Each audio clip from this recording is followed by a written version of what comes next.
Hey everybody, and welcome to the Intentional Harmony Podcast. This podcast is for musicians looking to jumpstart their career, inspire others, and get motivated to make the life of your dream. I don't care if you've been playing music for 5 years or 20 years. If you want a career in music, then what the heck are you waiting for? And let me clarify when I say career.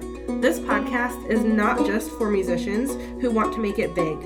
This is for the musician who wants to play part-time, the brand new artist who just needs a little push in the right direction, the artist who does want to make it their full-time gig, and even the artist who's still figuring it out, because really, aren't we all?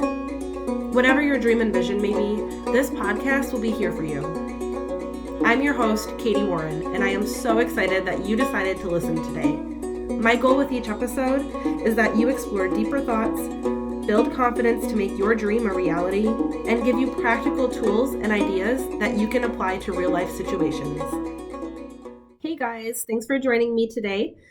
This episode today is going to be fairly short and sweet, but very important nonetheless. And it's all about building your team as a musician. I always say being a DIY musician doesn't mean you have to do it alone. There's always a team behind the most successful musicians. So I'm just going to break down the main people on this team. And when you just start out, you're of course not going to have everyone behind you right away. You have to do a little heavy lifting on your own, put in a little elbow grease, but slowly and surely, as you start to grow your music career, that you're going to want to build that team behind you. It's just going to elevate your success even more, as long as they're good, qualified people. So as many of you probably know, I'm a music manager. I also do consulting and help with branding and marketing on the side, but music management is probably the first person on your team. And don't worry, this is not going to be a sales pitch. Having a music manager is critical to your success, but it has to be the right person behind you. A lot of bands will introduce a music manager into their group because it's a friend that they know, or it's a friend of a friend, or it's a family member, or sometimes they just find them via, social media, personal connections, word of mouth, internet, whatever. This person is going to be someone very close to you. Everyone jokes that it's like a marriage. It is. You have a lot of connection with this person. You have to deal with them on a weekly basis. As you grow your music career, it will be on a daily basis, an hourly basis.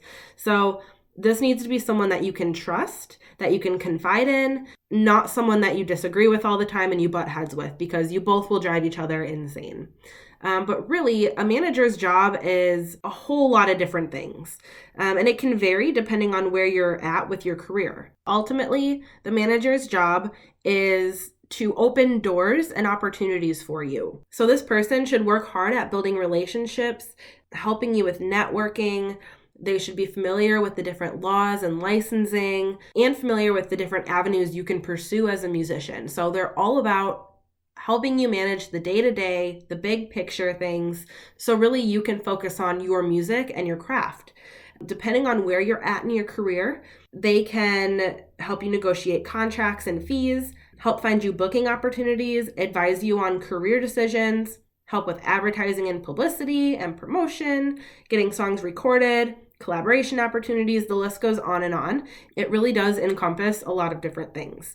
You focus on the music and they focus on the business, and together you guys make an unstoppable team. They're your advocate. They believe in your music. They will do anything within reason to make sure you are becoming successful. I mentioned that the manager will occasionally secure booking opportunities and publicity and negotiate contracts. For a lot of new artists, the manager will be helping with that. But as you grow your team, you're going to want to add a PR manager, which would be next on the list.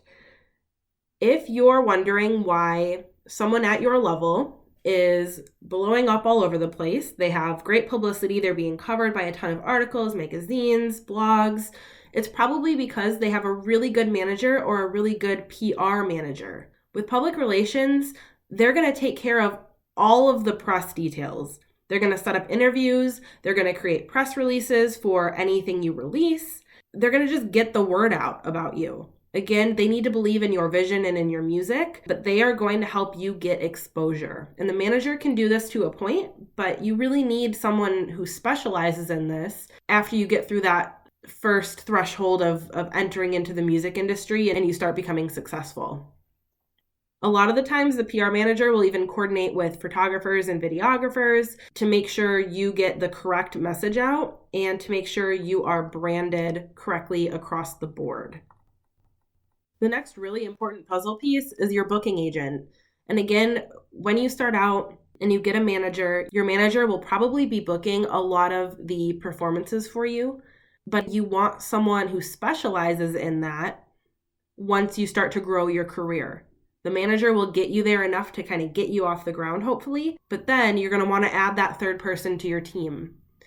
A booking agent makes sure you are in at all the best shows in your genre. They typically have a lot of contacts in the music industry, and that pays off when they get you booked at some bigger gigs with a bigger audience. You really increase your chances of finding your moment, your big break as a musician. They'll help you coordinate and book tours as well. So the booking agent works closely with the manager to handle all of the tour details and make sure everything is set up for your performance, everything's ready when you get there. Any sponsorships, in addition to the tour and the concerts that you're playing, are organized. This person's going to get you in front of people. Then you're going to want to try to connect with someone who plugs radio. Now, I have a big radio background. I currently, for my full-time job, work in the radio industry, but in digital marketing. I still see the behind the scenes, and it is really, really hard as an independent artist to get your music on the radio. A lot of stations don't even accept submissions. It's not until you reach a certain rank on the charts that you will even be considered for airplay. So I will say, not just because I work for the radio industry, because I've seen the numbers and the statistics over time and across the board, radio is not dying. We think of Spotify and maybe Pandora and all of these different digital sites to get your music, and that may be in your world, but I need you to take a step out of your world and into the consumer's world. Radio statistics are always consistent. Maybe a little drop here and there, but radio has stood strong through the time, and it will continue to keep doing that. You need someone who has connections with local stations, with podcast hosts, people on YouTube, other key influencers who are going to help get your music played. If you can make radio, that is a huge win for your future. Get someone like a radio plugger or someone that specializes in contacting these people and networking with these people to get your music heard. I shouldn't have saved this one for almost last, but a lawyer. You need a lawyer. If you're going to be doing anything as a business entity, which you are a business of yourself, then you need a lawyer. A lot of the times your manager is just going to work with them one-on-one, but you need someone to look over the contracts you're signing, proof the contracts that you are sending out to people. Any type of deal you sign should go through a lawyer. It should be someone who specializes in the entertainment industry. There are a lot of different websites where you can search lawyers specifically with that background, but you need someone familiar. They're going to go through every contract you get, and they're going to just make sure you get the better deal. Now, if you have a band, you may be able to take this team that I just outlined and divide it up between band members for the short term. Maybe one of your band members is really, really good at PR, and maybe the other one's really good at getting your music out there. He's really techie. Maybe one's good at marketing. Maybe one's good at finances. Try to utilize who you already have in the group, but pretty soon, if you guys start kicking off and you're building success, you're not going to have much time to handle all of that internally. So always be looking to the future and realize that sooner or later, you're going to need a team behind you because you're going to hit that cap of growth. There's going to be a threshold where you cannot work on your music and writing new songs and improving until you start to delegate and give away some of those responsibilities for you as an individual artist or for you as a band. I mentioned a lot of different people on your team, but there's really no specific formula per se. It's going to vary depending on what you need. Maybe you don't want to give up the creative marketing part of your brand. Or maybe you love writing compelling content and setting up interviews for yourself because you say it best. That's fine. You don't have to give every single thing away and assign it to different people, but just realize again, there's going to be a point where you may need to think about it. Think about trying to handle everything when you're on a tour. Now, I just want to give you a situation where it identifies just how important a team is for you as an artist. Let's say you book your own tour and it's your first tour going out of state. So there's a few different flights involved. You get to the first performance and you have a back-to-back gig, but then your flight gets delayed. You hop on the next flight. You have someone on your email saying that you're about to break the contract because you didn't get them this information before the performance, and another person calling you saying they need a media kit sent over to them for a press release that's going to be sent out before your next performance. And you have someone on the line saying they need this contract signed and your sound check is cut short. And I know this may be a little bit extreme, but I'm just trying to outline all the things that could go wrong. And if you don't have a team behind you, you have to figure it out. When you're playing a gig or you're on a flight, there's not much you can do about it. So having a manager in the background to respond to everyone and handle everything, put fires out when you can't, or having a booking agent to reroute your tour when a performance falls through, or a lawyer to look at that contract someone is threatening you with because you either didn't sign it or you didn't fulfill your end to it, it makes a big difference. And if you can just let some of that stress go, it's going to show in your music and you're just overall going to give a better performance and be a better artist because of it. No one performs well when they have a huge, heavy weight of stress holding them down. Without a team, that stress will come. It may not yet, but as you start building your career, it's going to come. I want you to put your pride away.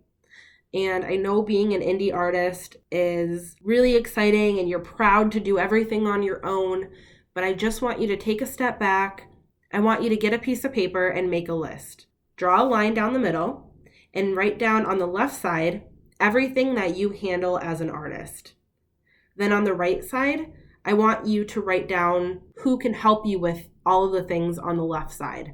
You can even draw like a line from booking to agent, left to right, and a line from negotiating contracts to manager, a line for tour organizing to agent, and whatever you need to do, but I want you to make a list, something to look towards. Again, you're not going to build your team overnight. This needs to be gradual because having a team also costs money. You need to consider that too. Managers make a percentage on your overall fees. Booking agents make a percentage off the gigs that they get you. It varies depending on who your manager and who your agent are, and it's pretty standard that each person takes a percentage. So as you build your team, also be realistic because you can't be giving away your entire salary that you have to live on. Just realize what you need to aim for and slowly start building that mentality of getting a team behind you. I hope this was useful information. Thank you so much for listening. As always, if you liked what you heard, visit me on social media, send me a DM at Intent Artist Management. You can visit my website at intentartistmanagement.com. I also have a blog that's called Intentional Harmony, just like this podcast. And I would really, really appreciate you giving me a review and a rating and sharing with your friends, because even if you have a team behind you, someone else needs to hear it. Someone else is feeling stressed and alone in their music career, and that just doesn't have to be the case. If you have any questions with this episode, just shoot me a message and I would be happy to respond. I'm really responsive to my audience, so again, don't hesitate to reach out. And I hope you guys have a great day. Thanks again for listening, and we'll see you next time on Intentional Harmony.